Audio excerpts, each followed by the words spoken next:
But it's raining, raining in my heart. It's peeing it down here. Absolutely peeing it down. But that's the Irish weather for you. Normally May's a bit better, but not this evening, I'm afraid. Now, I'm almost finished this. The H. Upmann, Cuba, Connoisseur A. Interesting smoke. Triple cap, Cuban binder, Cuban filler. It's a long filler. Cuban wrapper. Wrapper, chocolatey colour. Ready chocolatey, ready brown colour. You know, it's. And I noticed on the construction, very, very veiny. And see a lot of the seams, very veiny. I actually don't rate the construction. I'd knock a couple of points off for construction on this. The draw, even with a small bit of work,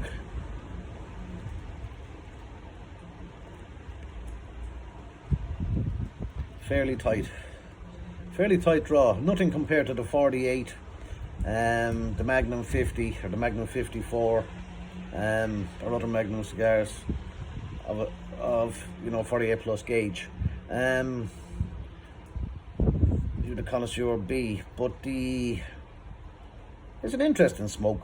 I mean, from the start, when on the dry, you get a bit of black pepper and you get a woody, leathery taste off it as well, and a hint of nuttiness, like me. But it's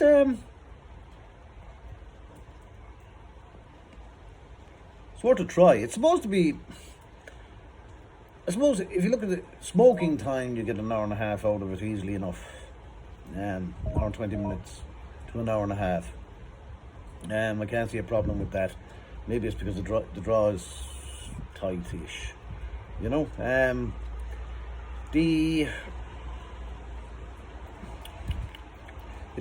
leaves a bit of an aftertaste in my mouth, but that's my palate. Everybody's palate is different, you know what I mean?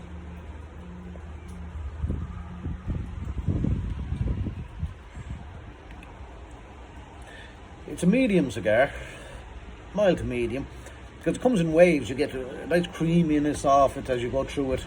You get a hints of black pepper, cedar, leather, a nice little, I think it's nutmeg or something as well. And a certain sweetness comes as well. But the sweetness, all flavours seem to come and go. They're not consistent all the way through, like some cigars that you will get. It's, I don't know, pain in my leg, I've been walking too much. Rub my leg. Salted caramel. I get a salted caramelly taste in it as well, which was fairly nice actually, but it didn't last too long.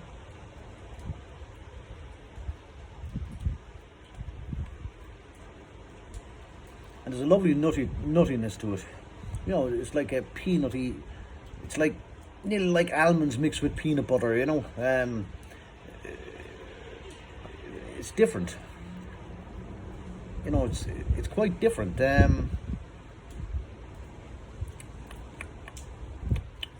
Yeah, and you get a citrusy flavour. I got citrusy notes in it as well. I'm going to take off this binder because it's getting, I don't want to be burning the binder. Yeah, so there's plenty of flavours, guys. Plenty of flavours, brothers and sisters of the leaf. The burn, a little bit skew with. I had to work on it once or twice. But it's a thin line burn, which means the age is pretty good, you know what I mean? So,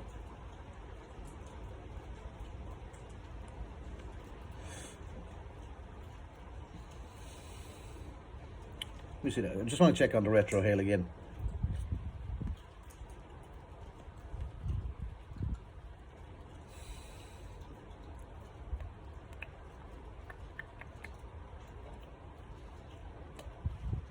The retrohale is nice, but the funny thing about it, it's taking that long to draw on it with because of the tightness of the draw, that you're getting is a very woody, earthy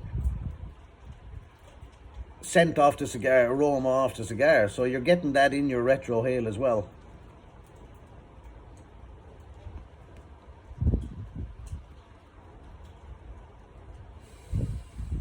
as well as a few spices. Got a nice bit of sweetness there, like the salted caramel again.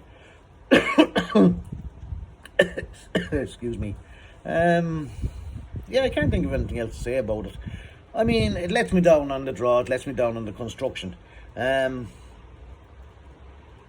Spongy enough, yes. It's been aged well enough, but I'd have to give it.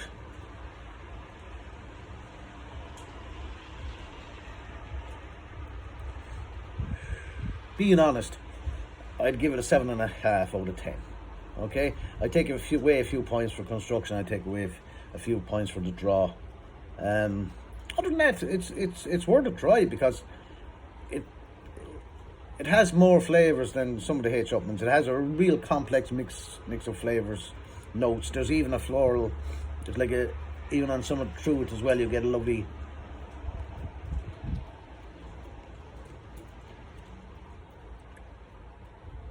Like a floral kind of taste, like as if you're tasting a rose. You know, you're tasting the scent of a rose. But that's all I can say about it.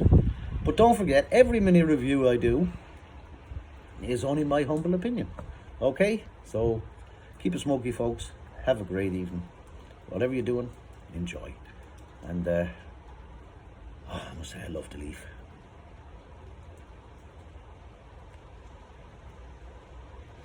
Even on a tough one, I still love it. Keep it smoky. Onwards and upwards. Have a great evening.